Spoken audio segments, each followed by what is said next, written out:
Hello everyone and welcome back to my channel.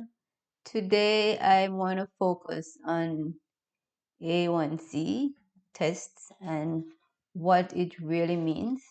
So as a pharmacist, I encounter with customers every day. I interact with my customers, ask them what's going on with their blood sugars, their lifestyle, their eating habits.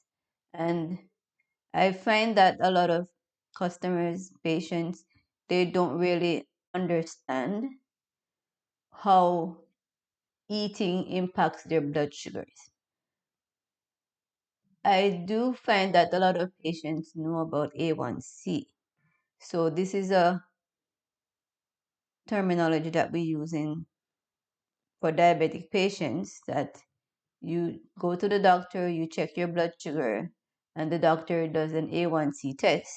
And pretty much this is just checking your blood sugar over a 3 month course to see what it has been reading for that 3 months. So if you went to the doctor in March, they would do an A1C test, and this will show that your blood sugar, let's say it was 7%. It means that your blood sugar for January, February, March was an average of 7. So when you do your finger prick at home, it would be reading 7 on average, and that's what an A1C test shows. So a lot of people are well informed, they're educated about A1C, they understand A1C, but a lot of people do not understand how food impacts their blood sugar, especially carbs. So carbs are carbohydrates, carbs. They are a huge part of our diet, diet meaning the food that you eat. So let us look at this website, which is the Diabetes Organization. It's an American website, but it has a lot of resources, a lot of information, and I'm just going to use this as my guide today. So you can also log in and go onto this website and find all these resources, which is very, very helpful. So here it's showing you what your A1C should be. For normal, it's usually below 5, so 5% is normal. Below 5% is normal. Pre-diabetic is ranging between 5 and 6%, and if you're diabetic, then it's usually ranging above 6%. So usually you're trying to target, when you go in, you're targeting 7% or less for our diabetic patients. So, all right, so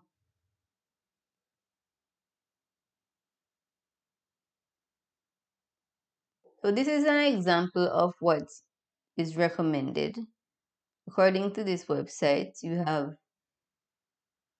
half of your plate should be a non-starchy vegetable. Then you have your carbohydrates or your starches, and then you have your proteins and meats or beans if you don't eat meat. So as we scroll down on this page, all right, so it says fill half of your plate with non-starchy vegetables. And then it gives you examples of these vegetables. So there is, so depending on which country you live in, you will have some of these. So you may have these, you may not have these. So here we have asparagus, broccoli, cauliflower, Brussels sprouts, cabbage, bok choy, carrots, cauliflower. These are all standard things that we can find in the supermarket. So if I was a diabetic patient, I would, and have access to the computer, I would go onto this website and see, make a list of this and stick it on my fridge. Because you go to a quarter of your plate. So you have a half, which was the main portion, and now we're going to look at the quarter. So this quarter looks at lean protein foods. So proteins are usually meats and beans.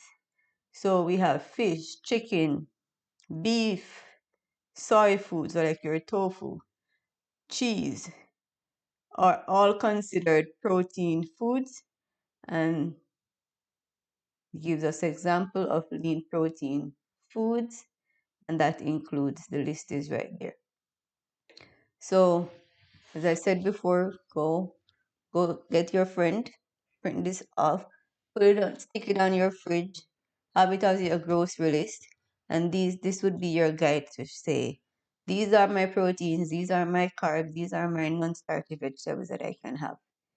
Then we look at, so we're looking at people who are vegetarians. They would have their beans, their falafel, I didn't say that right, nuts and nut butter, tofu, plant-based meat substitutes.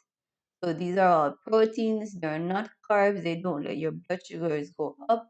So anything, eggs, turkey, chicken, pork, cheese, those would be the quarter of your plate. Then we look at the other quarter. So this is pretty much saying to you, your plate should not be mainly carbs. It shouldn't be mainly proteins. It shouldn't be mainly vegetables. It should be a balance of half vegetable, quarter of meat, and a quarter of carbs. So let us look at our carbs.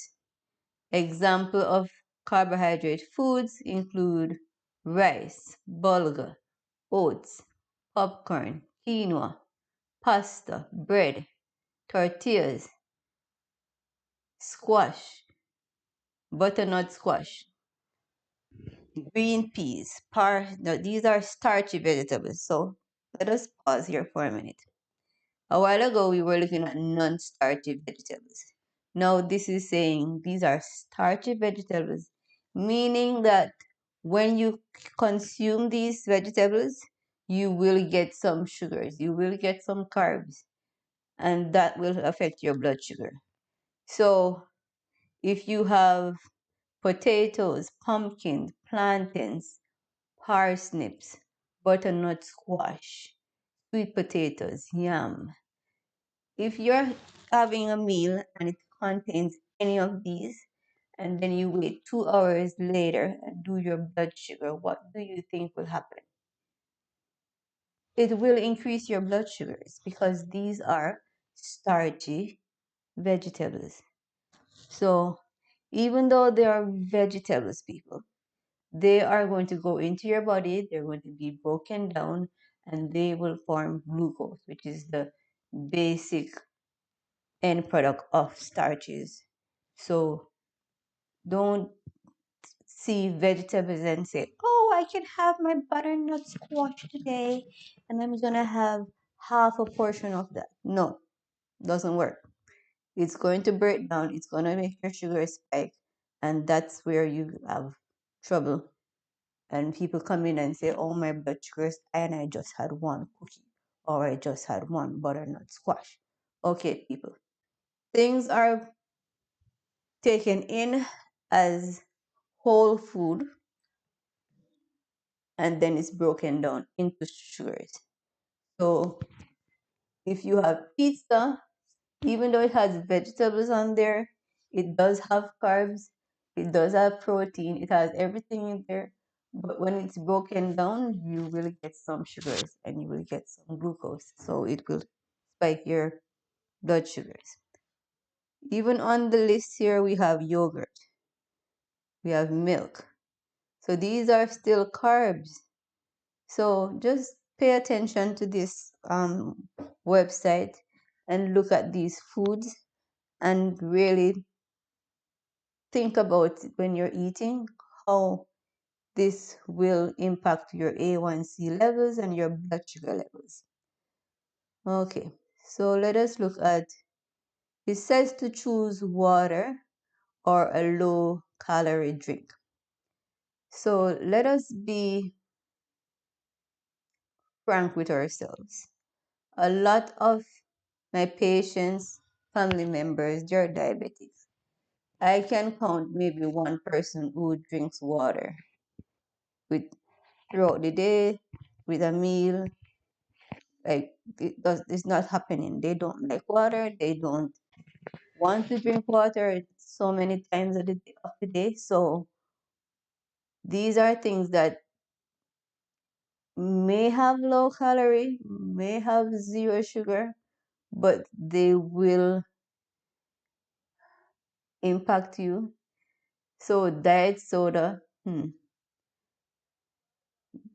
these are all questionable, right? You go to the coffee shop, you order coffee or tea or whatever, you normally add sugar to it. So nobody's having unsweetened coffee. Nobody's having unsweetened tea. So so this is where a lot of us get into trouble, right? A lot of diabetic patients get into trouble right here. And we just need to pause and take note of the things that are impacting our blood sugar.